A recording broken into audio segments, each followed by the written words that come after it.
this is Travel Day. Come with me as I travel from Washington, D.C. to Minnesota. On this day, I woke up around 4:30 in the morning.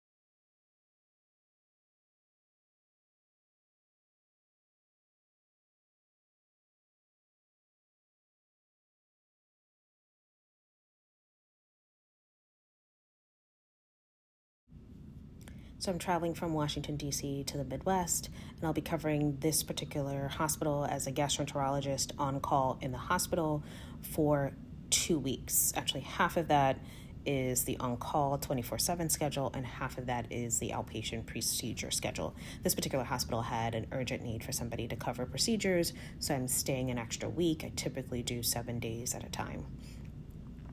Just a couple of things like tips and tricks for the day of travel. I create a checklist the night before to ensure that everything that I need to do the morning of, I keep track of. So whether it's make a sandwich or pack last minute items, I all kind of write that down on a checklist. The second thing is that I used an Uber Black specifically to take me to the airport. I use my business credit card. So I connect my business credit card and Amex card to my Uber account. So it's using the Uber business account, and all expenses on my business credit card are uploaded to QuickBooks. So I connect QuickBooks to my business bank account and to my business credit card to keep track of all my expenses. It makes it easy to do taxes. I have access to the American Express Centurion Lounge, and you can get access if you have a Amex Platinum, Business Platinum, and a couple other cards. Probably includes the Delta Reserve card, I believe, as well if you're traveling on Delta. So you walk up, you show them your eligible American Express card, your license, and your boarding pass. This is me enjoying a mimosa. The Centurion Lounge in DCA is fairly close to the gate, so that makes it kind of nice. I spent about, I want to say 45 minutes, maybe close to an hour or so at the lounge between arrival to the airport and boarding at the gate. I like to have about 45 minutes to an hour of downtime in the airport before I board.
So I pick up the rental vehicle.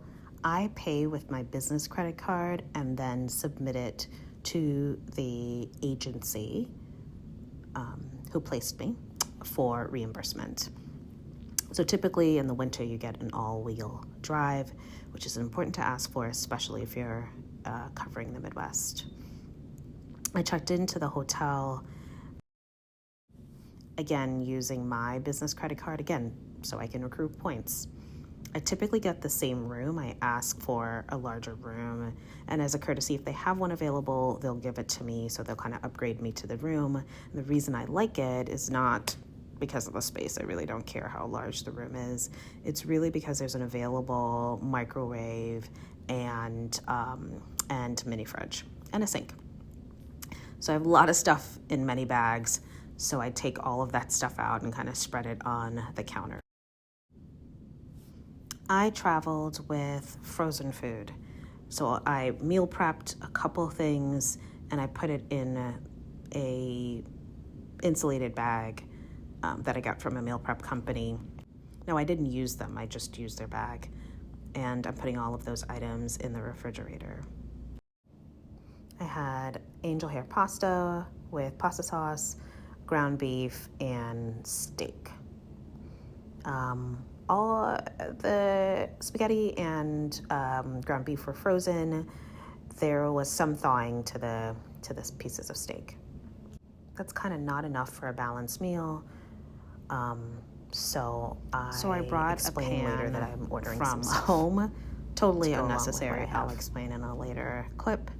And this New Wave induction burner that I bought from Amazon, it came same day, so I was able to pack it in my suitcase. So this is an experiment. I'm staying for longer. I want to cook most days. Settling down, tired. It is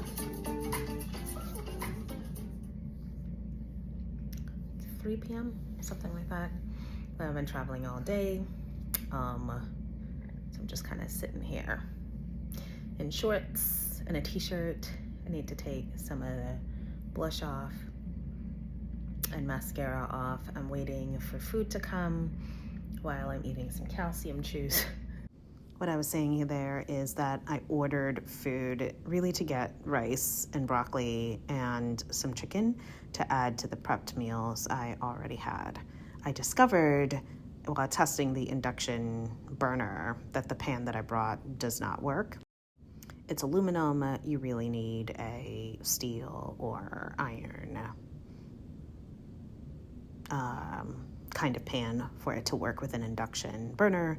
So I Instacarted because I did not feel like leaving the room again. A few items, spatula, knives, and a pan. So I'd have all of those things ready to cook. And I plan to go to the grocery store tomorrow after work. What else was I talking about here? Oh, that I was prepping the charts for tomorrow. So I was looking at my schedule. I was checking out the inpatient consult list to see how many patients I'd be covering tomorrow. The list was fairly small. The number of outpatient colonoscopies and upper endoscopies scheduled for me to do tomorrow was very small. So whereas Mondays tend to be busy, I hope that I'm walking in, at least for the initial couple hours, into some quiet before it sort of ramps up. The rest of the afternoon is really about decompressing. I had a few phone calls to return. I spent a bit of time unpacking, though quite honestly, I'm not fully unpacked. I had a carry-on that had the food items. I had a bag that had toiletries, makeup, and some clothing. And I had a large bag that I keep here. The hotel allows me to keep a bag, as they do for frequent guests. So they give me a tag and it's placed in storage. Pretty much everything that I need for a 2-week apartment-like stay is in that bag, save for the amenities that the hotel provides, like sheets and towels and pillows. All of that is in the hotel, obviously. But my winter boots, scrubs, workout clothes, household items, kitchen items are all stored in that bag and kept here. I kind of take inventory of the things that are in that bag. So I have a list of things that I know that I'll always keep here, and a list of things that I'll either take home with me and bring back, or items that I have at home that I need to use while I'm here. I've not done this enough to have it all down perfectly, but it's coming together. This time, for instance, staying 2 weeks means I need to cook. I hope that was some helpful insight. There's a lot that I want to share about what this lifestyle looks like. I'll probably do a few sort of day in the life videos as I cover the hospital, as much as I can, sort of within reason. But anyways, thanks for watching.